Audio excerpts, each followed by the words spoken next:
بسم الله الرحمن الرحيم. أعزائي مشاهدي التلفزيون البحيرة، برحب بحضراتكم في حلقة جديدة النهاردة. وزي ما اعتدنا مع حضراتكم دايما ان احنا ضيوفنا بيكونوا ضيوف مميزين، لهم أثر وباع في محافظة البحيرة ولهم إنجازات كبيرة في محافظة البحيرة. ضيفنا النهاردة حقق العديد من الإنجازات، وخصوصا الإنجاز الأخير بصعود نادي العبد منهور للدوري الممتاز. برحب مع حضراتكم بالأستاذ إيهاب عبد الله. برحب بحضرتك يا فندم. اهلا وسهلا بيك يا فندم، وشكرا يا فندم. في البداية كده بنقول لحضرتك كل سنة وحضرتك طيب بمناسبة حلول شهر رمضان الكريم. كل عام وانت طيب، والامه الاسلاميه كلها باتم الصحه والسلام. طيب في البداية يا فندم احنا بنحب نعرف من حضرتك أهم الإنجازات الرياضية اللي حققها نادي العبد منهور في الفترة المؤخرة من بعد 2010 يمكن، أو في الفترة بتاعت حضرتك. أهم الإنجازات في مختلف الألعاب إيه يا فندم؟ وطبعا احنا تولينا المسؤوليه الحمد لله رب العالمين 6/8/2010، واستطاع مجلس اداره وانا واحد من ضمن الفريق نفسه، الفريق اللي قدر يوصل بالنادي للمستوى الملموس والمحسوس لدى الناس. قدر النهارده مجلس الاداره من خلال التخطيط من اول جلستين واول جلسه قدرنا نحط هدف معين ان احنا نوصل بالنادي لمستوى معين، سواء على المستوى الرياضي، سواء على المستوى الانشائي، سواء على المستوى الاجتماعي، على الثقافي، بجميع مجالاته. قدرنا نحط خطه معينه ونقدر على اساسها نقدر نشتغل. من ضمن الانجازات طبعا الانجازات التي تحسب لمجلس الاداره من 2010 حتى تاريخه، ان احنا قدرنا كل جميع الفرق الرياضيه يمكن في الدوري الممتاز، وخصوصا بعض الالعاب تميزت بمستوى متميز، زي مثلا لعبه التنس طاوله يمكن حصلت على المركز الاول على مستوى الجمهوريه في تحت 12 سنه. وكان البطل فيها، كان بطل الجمهوريه كان عمار عبد المنعم عطيه، وكان رقم 3 على مستوى الجمهوريه او 4 على مستوى الجمهوريه. برضو ابن الاستاذ محسن الصفتي عضو مجلس الاداره معانا، والاستاذ طبعا عمار برضو ابن الاستاذ عبد المنعم عطيه عضو مجلس الاداره. دي طبعا كانوا متميزين على مستوى الجمهوريه وتحسب لهم كفردي وكفرق. وبرضو خدنا ثالث جمهوريه 15 سنه تنس طاوله، وتاني مصر كاس مصر للهوكي. دي برضو كان اول مره يمكن على في مستوى النادي تحصل الطفره الرياضيه دي، مع وجود كل الالعاب كلها الحمد لله رب العالمين اللي صعدت كلها الدوري الممتاز الف مع الاهلي والزمالك، زي الطايره والسله واليد والهوكي والدراجات والشطرنج. كل ده تم الحفاظ على المستوى ووجودهم داخل الجدول المنافسات بشكل متميز يليق بالنادي. طبعا ده بيعتبر انجاز ان النهارده مثلا الصعود للدوري الاضواء او دوري الممتاز، طبعا ده بيتكلف للنادي عناء كبير، سواء على الناحيه الماليه او الناحيه النهارده التدريبيه. اما الحفاظ بقى على الوصول للمستوى والثبات عليه، ده كان انجاز لمجلس الاداره ويحسب لمجلس الاداره. طبعا فريق السله يكفينا فخرا برضه ان فريق السله برضه يمكن 4 سنوات في ظل النهارده الجدول بتاعه والفرق اللي متميزه والمصاريف المنفقه على جميع الفرق الاخرى المنافسه لنا، ان يكون محتل يعني مكانه كويسه جدا في الجدول. ده كان بيمثل بالنسبه لنا نجاح كبير الحمد لله، والطايره على هذا الاساس برضه، وجميع الالعاب. طبعا بالنسبه لقطاع الناشئين طبعا لفريق النادي خصوصا لكره القدم ظهر بشكل متميز، وافرز لنا بعض الناشئين اللي النهارده اللي اعتمد عليهم الفريق الاول بقياده الدكتور احمد عاشور المدير الفني، ان النهارده اللي كانوا نواه للفريق اللي اسس خلال الموسم الماضي، واللي على اساسه ان السنه دي يمكن ان احنا صعدنا على اساسه.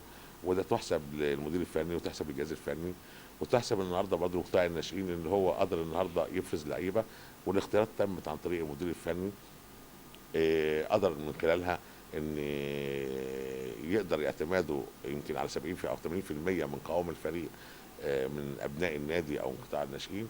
بجانب بعض اللاعبين في 5 6 مراكز من خارج المحافظه.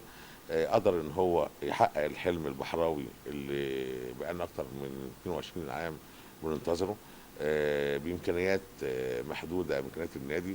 قدر النهارده ان هو يفرح الشعب البحراوي كله. قدر النهارده ان يضيف للنادي البهجه ويضيف النهارده المكانه الرياضيه المتميزه، اللي هي خصوصا من خلال لعبه كره القدم بالصعود الدوري الممتاز بجانب الالعاب الاخرى اللي في الدوري الممتاز. قدر يحط النادي في، او يضع النادي في مكانه رياضيه عاليه. ومن هنا بنقول النهارده ان الانجاز كله بيحصل النهارده بفريق جماعي من خلال مجلس اداره متجانس متعاون.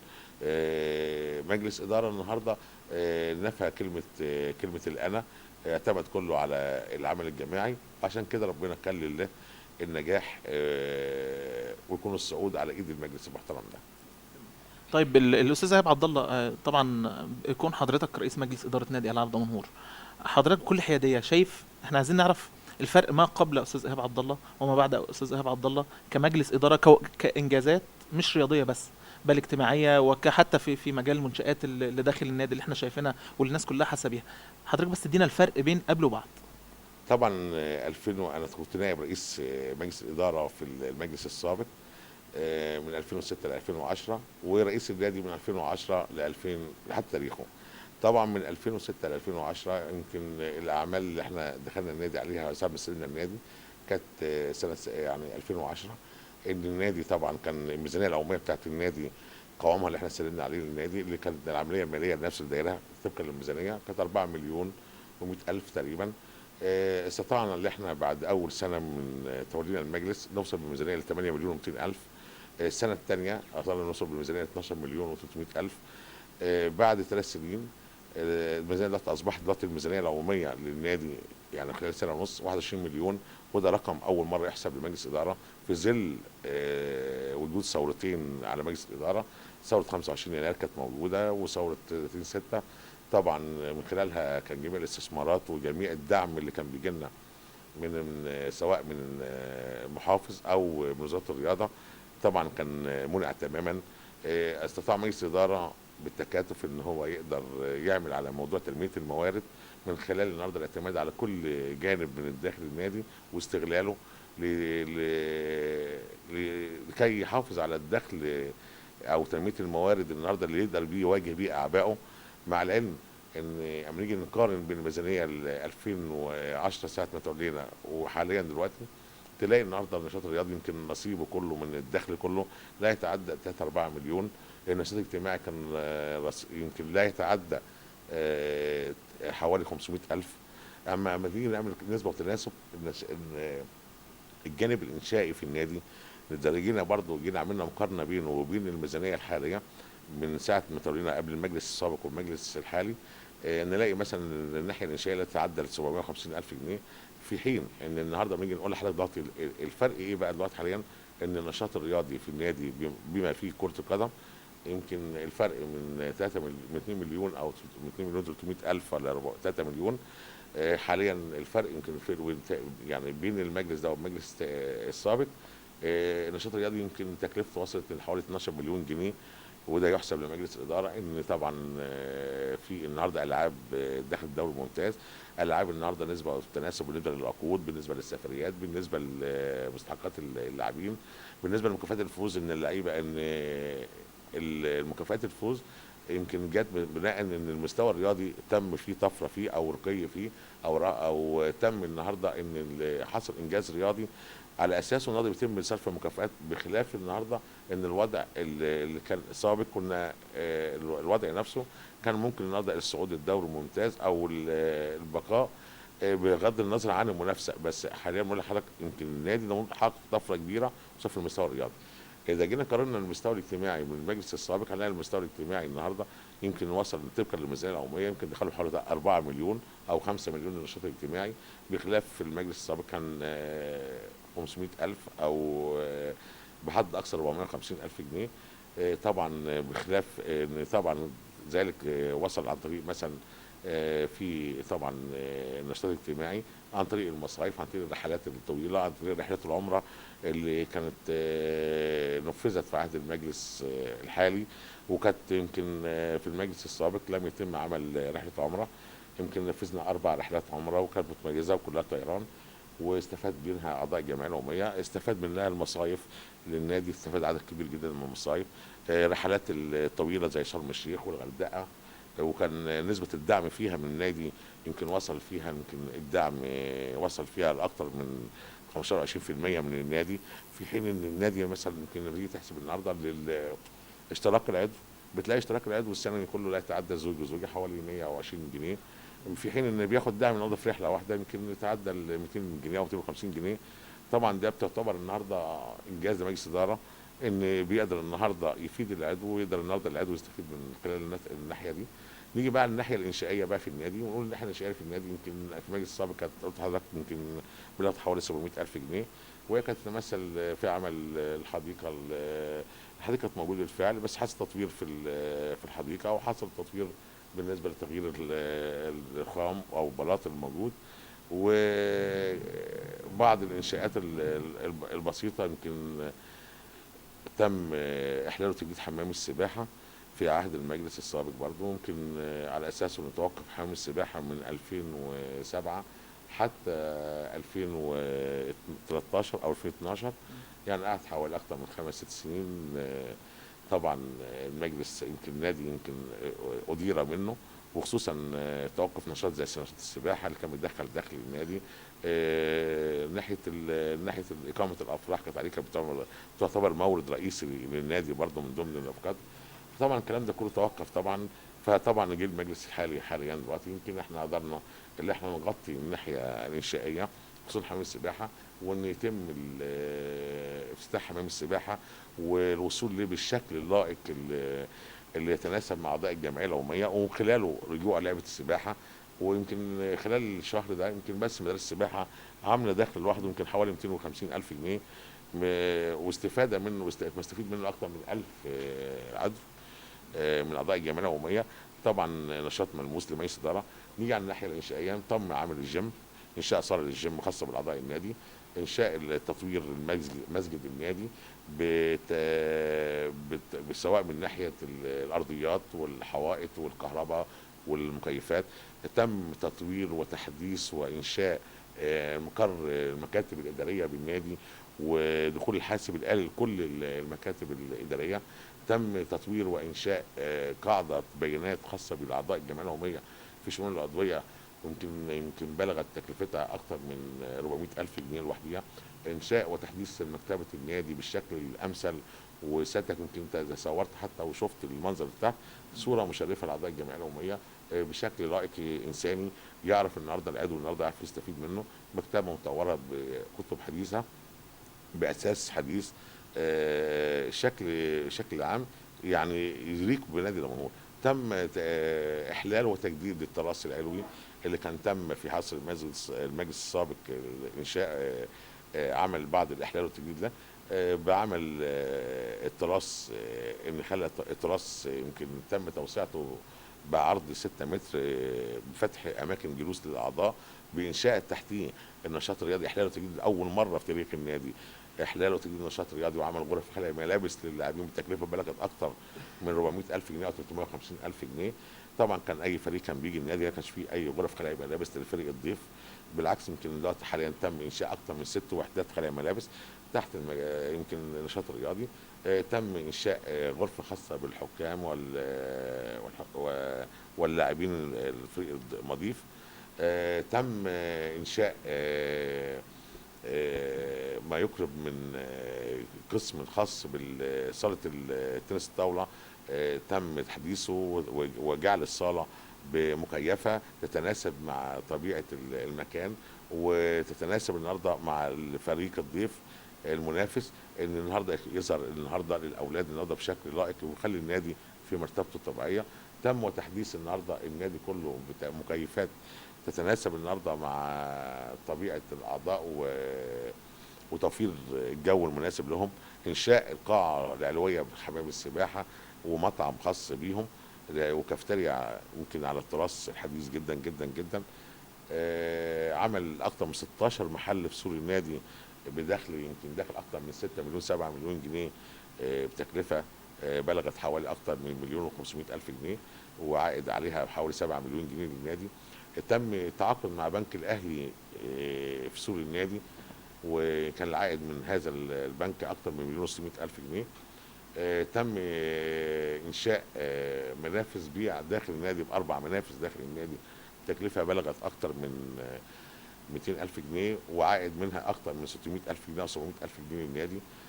تم التعاقد والاتفاق مع بروتوكول مع الاوبرا ومع المكتبه العامه لمكتبه دمنهور، وتم التبادل بين الكتب، وسواء النهارده سواء الاعمال النهارده الثقافيه او الاوبرا عن طريق الاعمال الفنيه او خلافه.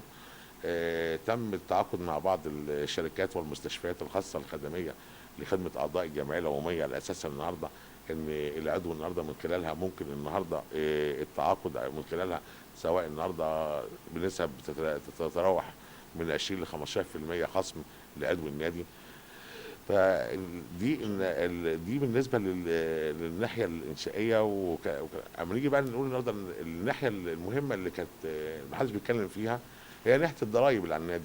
يعني كان النادي يسدد المجلس الحالي سدد اكتر من 3 مليون جنيه ضرائب مستحقه على النادي من سنه 94 حتى ما تولينا المجلس ده تم سدادها 3 مليون مديونيه، وكان في قضيه مرفوعه على النادي، وكان على الرئيس السابق، وكان على امين الصندوق السابق للمجلس السابق. واساس مجلس الاداره قدر النهارده يسدد جميع الضرائب المستحقه 3 مليون جنيه. قدر من خلال المجلس النهارده حتى تاريخه جميع سداد جميع المستحقات الضرائب الحالي حتى تاريخه برضه. اصبح النهارده ما فيش ولا جنيه على النادي، وده يحسب لمجلس الاداره. مجلس الاداره بيشتغل بشكل النهارده جندي مجهول، يفعل كثيرا كثيرا كثيرا ولا يتكلم. نحن نجيد العمل ولا نجيد الكلام. مجلس إدارة أنا شايفه من أفضل مجالس الإدارة. دي تعتبر الدورة الرابعة ليا داخل النادي. اشتغلت دورتين عضو مجلس إدارة، دورة نائب، الدورة الحالية دورة رئيس النادي. يمكن اتعاملت مع 4 مجالس. أنا بكن كل زمايلي كلهم السابقين والحاليين كل الاحترام، بس أنا بخص بالذكر إن المجلس الحالي من أفضل المجالس. تم انشاء وتوسيع جميع الملاعب الخاصه بالملاعب الرياضيه، سواء تطويرها بملاعب خماسي، ملعب كره القدم، الاضاءه الليليه كلها لجميع الملاعب بالكشافات المضاءه الليليه. تم تحديث البنيه الاساسيه للنادي، وخصوصا من اعمال رصف خصوصا عند حمام السباحه. عمل ركن الياسمين والملاهي المجانيه لاعضاء النادي. تم التعاقد مع الملاهي الكهربائيه خلف التراث بعائد يصل حوالي 240 الف جنيه سنويا. تم انشاء المعرض السوري في النادي دوت، وكان عائدا للنادي بحوالي كان هيخش داخل حوالي اكثر من نص مليون جنيه سنويا. حاليا بيتم دراسه انشاء 22 محل خلف ملعب كرة القدم، وتمت الموافقة عليه فعلا في المقابلة اللي كانت مع معالي الوزير الرياضة خالد عبد العزيز، وتم التصديق على مبلغ 850 ألف جنيه لإنشاء 22 محل وعمل بوابة مقابلة للبوابة الرئيسية للنادي. تم الاتفاق مع وزير الرياضة وتم اعتماد مبلغ 750 ألف جنيه لتغطية حمام السباحة، حتى يتناسب النهارده ان بالنسبة للعنصر النسائي وبنات او بناتنا ان هم يمارسوا السباحه. فالكلام ده وتم برضو دعم من وزاره الرياضه 250 الف جنيه من وزير الرياضه للنشاط الرياضي كله في النادي. و اذا حبيت نتكلم يمكن انا في حاجات ياما يعني يمكن ما اتكلمتش فيها على الناحيه الرياضيه. مع كل ده لسه في حاجات تانية؟ حاجات كتير جدا في النادي يعني يمكن حجم الاعمال. يعني قلت لحضرتك المجلس ده يجيد العمل ولا يجيد الكلام، وبالفعل انا صادق في كلامي جدا جدا ومحسوسه للناس وملموسه.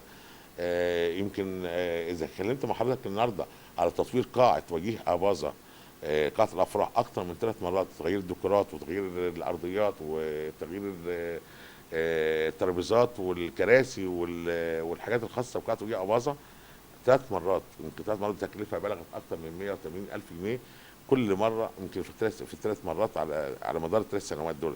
حتى اللي احنا نناسب، وحتى ان احنا نخلي النهارده قاعه بالشكل النهارده اللي فيه تنافسي مع القاعات الاخرى الخارجيه. بالرغم ان النهارده يمكن سعر القاعه لا يتعدى الفرد حاليا للعضو يمكن 35 جنيه للفرد، وبالنسبه لغير العضو العضو 30 جنيه وغير العضو 35 جنيه. طبعا مبلغ 35 جنيه ده هاي تي كامل كله شامل الفرح كله. لما تيجي تحسب اي قاعه خارج النادي او خارج المحافظه، مع العلم انها النهارده لا تمثل تاريخ وتمثل قيمه من قاعه وجيه اباظه اللي اسست من ايام وجيه اباظه كتاريخ واسم نادي دمنهور. وتلاقي النهارده الاسعار تتناسب اكثر من 60 جنيه و50 جنيه للفرد. فطبعا ده اضافه لمجلس الاداره برضه، مش هنقول الخدمات، بخلاف بقى بعض الملاعب التنس، احلال وتجديد ملاعب التنس والاضاءه الكامله له، وعمل الملاعب والارضيات الملاعب بالشكل المناسب. تم برضو انشاء العديد تطوير واحلال وتجهيز المطعم النادي من تاريخ النادي. لم يتم احلال اي اعمال في المطعم ده منذ انشاء. اول مره ينفذ من ارضيات سباكه، محاره، تغيير الاواني، مستلزمات المطعم، السيرفيزات، الحاجات دي كلها تمت في عصر المجلس الحالي. اذا حبيت نتكلم تاني مش عارف نقول يعني في اعمال تانية، بس الوقت مش لا ده ما مساعد. شاء الله ما شاء ان الله. شاء الله رب العالمين. يعني ان شاء الله يمكن برضو ممكن سيادتك يمكن اذا حبيت تطلع مثلا على الحاجات دي كلها، يمكن في اصلا عاملين كتيب صغير ان شاء الله بعدين سوف نقوم بتوزيعه على اعضاء الجمعيه العموميه. حتى النهارده العضو النهارده اللي غير متابع معانا في الفتره اللي فاتت دي يعرف ان المجلس ده اشتغل ايه وعمل ايه. طيب يا فندم، في عجاله طبعا حضرتك عارف ان محافظه البحيره ومدينه دمنهور خصوصا تعيش اجواء فرح بصعود نادي العاب دمنهور. طبعا ده يعني الحدث الحديث الشاغل للشارع الدمنهوري. احنا عايزين بس نعرف من حضرتك يعني ازاي حضرتك ومجلس الاداره بالاضافه طبعا للاعيب والجهاز الفني المحترم حققتوا الانجاز ده اللي ما حصلش من يمكن 25 سنه في ظل الدعم او الامكانيات الضعيفه اللي كلنا عارفينها برضه. فندم يمكن نشكر ربنا ونحمد فضله. يمكن العنايه الالهيه وان ربنا اراد ان نادي دمنهور يصعد السنه دي، وعلى ايد المجلس المحترم، الجهاز الفني المحترم بقياده الدكتور احمد عاشور، باللعيبه المحترمين اللي انا بكن لهم كل الحب والتقدير والعرفان، انهم قدروا يفرحوا نقولوا الشعب الدمنهوري والشعب البحراوي كله. ويمكن والله العظيم ثلاثه مش الشعب نقول النهارده مش دمنهور ولا البحيره فقط، يمكن كل المحافظات المحبه لنادي دمنهور وفي الخارج حتى. والله بتجيلي تليفونات من بره الناس فرحانه ان بعد كفاح 22 عام او 23 عام يتم التتويج بالصعود ده. ده كرم من ربنا. الحاجه الثانيه اللي بنشكر ربنا عليها ان قدر اللي احنا في نهايه الدوره للمجلس الاداره ان ربنا يكلل عملنا اللي احنا عملناه كله بالصعود دي تبقى اكبر مكافاه من ربنا. وانا بنحس الحمد لله رب العالمين المجلس الاداره ده والله العظيم ثلاثه انا ما شفت مجلس شغال باخلاص وحب للنادي زي المجلس ده. ودي كلمه بقولها. نرجع تاني لمرجعنا اللي هو كيفيه الصعود ازاي والكلام ده. يمكن في بدايه الموسم يمكن او في المجالس السابقه اللي قبل كده كان دايما اعتمادنا كله على كل جميع المديرين الفنيين من خارج المحافظه او مديرين فنيين النهارده بيجوا من انديه اخرى او لاعبين كبار او كلام من ده. الدكتور احمد عاشور مدرب محترم، مدرب كفء، مدرب ممتاز، تاريخه يشهد له. طول عمره كان داخل المنافسه سواء هو في مدينه كفر الزيات او هو مدير فني لنادي دمنهور او كان مدير فني لنادي سموحه. فاستطاع ان هو يمكن ياخد النهارده فكر مجلس الاداره ايه اللي مجلس الاداره عايزه منه. كان الهدف مننا في اول الموسم اللي احنا بنكون فريق من ناشئين النادي ممكن نصعد على عامين او ثلاثه بخطه طويله.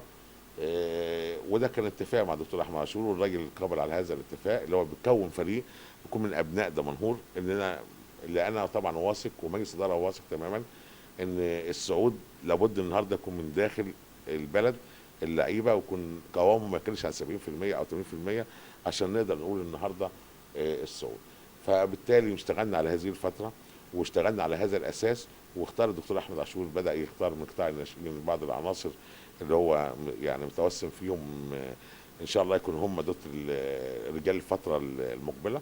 زائد النهارده كان في عندنا 6 عناصر من بعض اللعيبه اللي كانوا ذو التعاقدات معانا من الموسم اللي قبل الماضي، وهم لا يقلوا وطنيه ولا حب ولا تفرقهم عن ولاد دمنهور، بالعكس بل هم يمكن في ناس فيهم اقسم بالله العظيم 3 يحبوا البلد ويحبوا النادي يمكن اكتر مني انا شخصيا.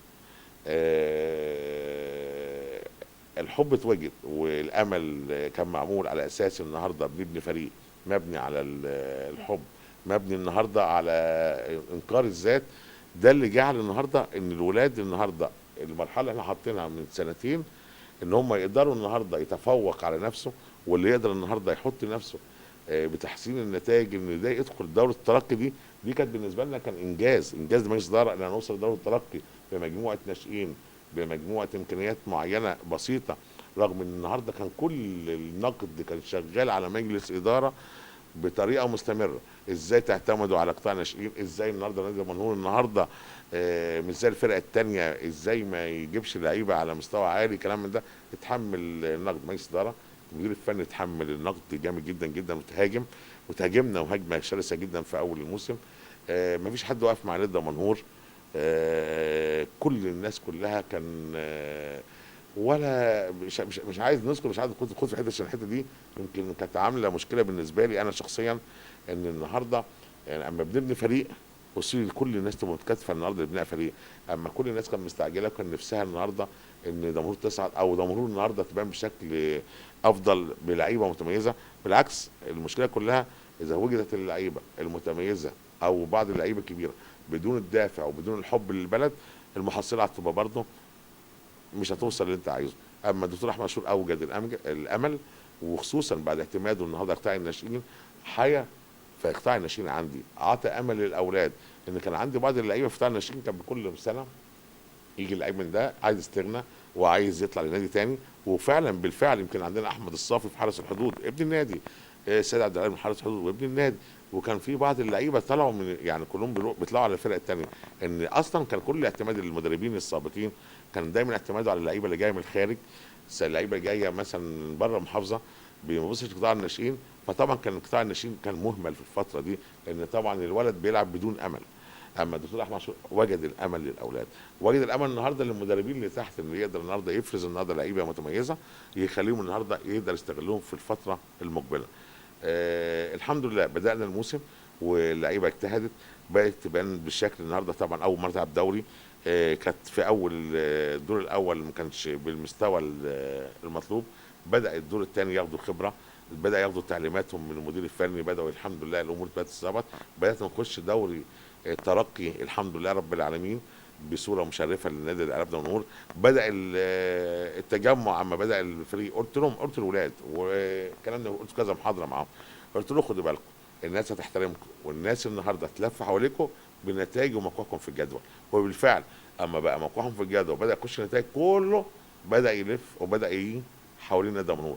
احنا كنا بعاد اعلاميا، بعاد دعما ماديا، ما كانش حد بيساندنا، حتى القنوات الفضائيه ما كانش بيساند دمنهور. يمكن اعتراف، يمكن اول امبارح كنت في التلفزيون والدكتور احمد كان معايا بيسجل كنا على الهوا مع في كل بلادنا، وهو الراجل اعترف عبد الناصر ده قال لك ان كل التركيز كله كان على بعض الفرق الاولمبي، بلديه المحله، طنطا، بخلاف طبعا ما حدش كان بيجيب رئيس دمنهور. لكن دمنهور دي النهارده ما حدش بيتكلم عليه. فطبعا اللي حصل الحلم نفسه اللي حصل او الوصول له وصل بمجهود كبير، بمجهود عناء اتحملنا كتير. قدر النهارده الدكتور احمد عاشور نخش دوره ترقي نهيئ اللعيبه، مع انها في اول الدوره يمكن حصل بعض المشاكل المعينه والحمد لله رب العالمين تخطيناها.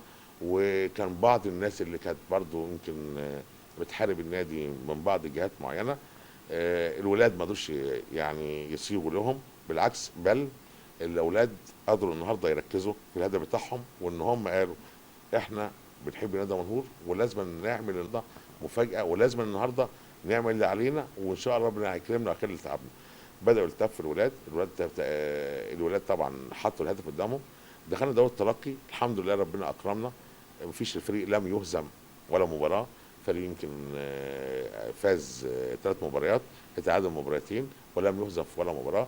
بالتالي ربنا كلل للنجاح اثناء دور الترقي. يمكن سيادتك يمكن متابع وشايف الوضع نفسه. بعد ربنا مكرمنا كل الوسائل الاعلام وكل المحيطين بالمحافظه او من خلافه او مع المحافظ بدا النهارده يحس ان في نادي اسمه نادي دمنهور، وخصوصا بنتائج، مع العلم ان هو من اول الدوره الترقي يمكن كان شبه متواجد معانا، دعم النادي ب 175,000 جنيه، خصوصا اللي هم عباره عن مكافآت و100,000 جنيه من اللي هو الدعم اللي هو بعد كل مباراه. يمكن برضو يمكن فريق عمل متناهي، خصوصا الجمهور، خصوصا النهارده المحبين للنادي. يعني انا لما نيجي نبص النهارده نلاقي الناس النهارده بتطلع على حسابها وتسافر بره، نلاقي الناس النهارده سابق اعمالها وكله جاي بيساند الفرقه، خصوصا ال5 ماتشات اللي احنا سافرنا فيهم دول كانوا صعبين جدا علينا. لحد ما وصلنا اللي احنا وصلنا. فانا من هنا بقول لحضرتك من هنا انا بشكر كل الناس اللي وقفوا مع الفريق، والحلم اللي اتحقق ده حلم نتيجة تعب ونتيجة مجهود ترجم سواء على أعصاب مجلس إدارة أو على الجهاز الفني أو على الجهاز الإداري أو على اللعيبة. أنا بشكرهم طبعا، بشكرهم إن هم بصراحة كانوا خير داعم، وده تكتب لهم في التاريخ إن الجهاز الفني والجهاز الإداري واللعيبة دي مع مجلس الإدارة قادر النهارده إن يفرح الشعب البحراوي كله.